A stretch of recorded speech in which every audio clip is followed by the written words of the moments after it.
This is the super condensed 5-minute version of my talk, Fun with Mac Malware Attribution. The full 25-minute version was presented at the Objective by the Sea version 2.0 conference in Monte Carlo, Monaco on June 1st, 2019.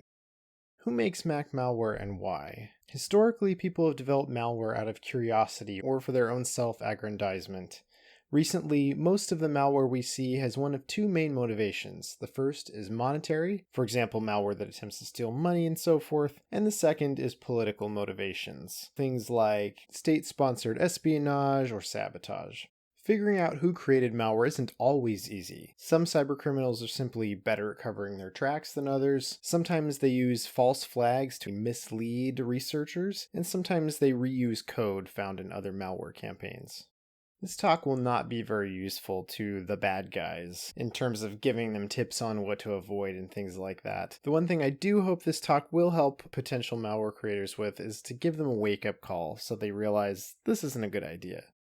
Being able to link malware to the creator is kind of a turnoff for malware makers. At the same time, I don't recommend doxing people, putting all of their information out there. Now let's get into the good stuff. Here are 5 case studies. The first is Cold Root Rat. Patrick talked about this on his blog, and he noted that there was a YouTube video where the creator had given his domain. So I went to that domain in the Internet Archive Wayback Machine and found, wow, the guy's actual name.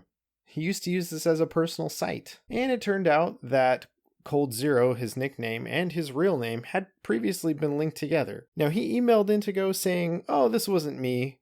I didn't own the domain at the time, but the evidence is very clear to the contrary. And he still continues to use the nickname Cold Zero to this day.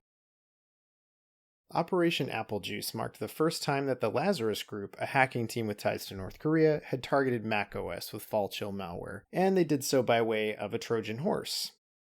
Now what's interesting is there was some fun information, including about this guy named Wally, that could be found just by looking up the malware on VirusTotal, a place where people often upload samples.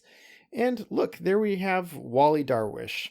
Well, that's interesting. Wally happened to upload this malware right after it was created, and it turns out he may be an actual developer.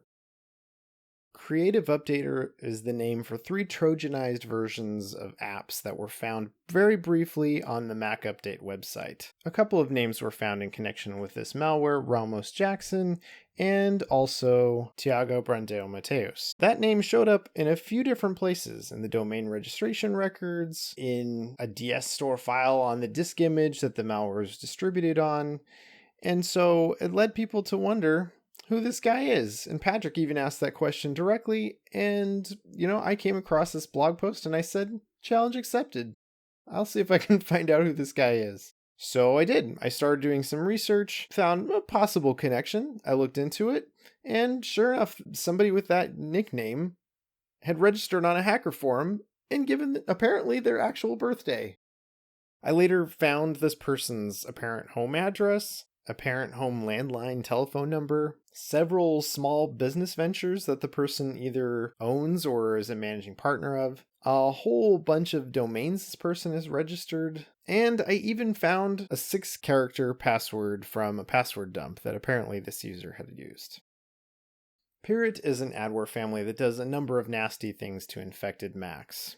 Researcher Amit Serper found that one of the archives associated with this malware actually had the name of the user who created this archive attached to it. He looked him up, found him on LinkedIn, and found his company, which certainly matches the description of the malware. Later, the malware maker changed the username, which he used to create these archives, to Batman to hide his identity. Another person from the same company applied for a job where Serper works, saying that he had helped create that malware. The FBI found the creator of the Fruit Fly malware, who had been spying on victims for 14 years.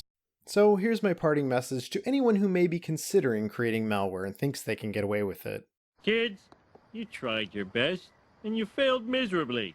The lesson is, never try.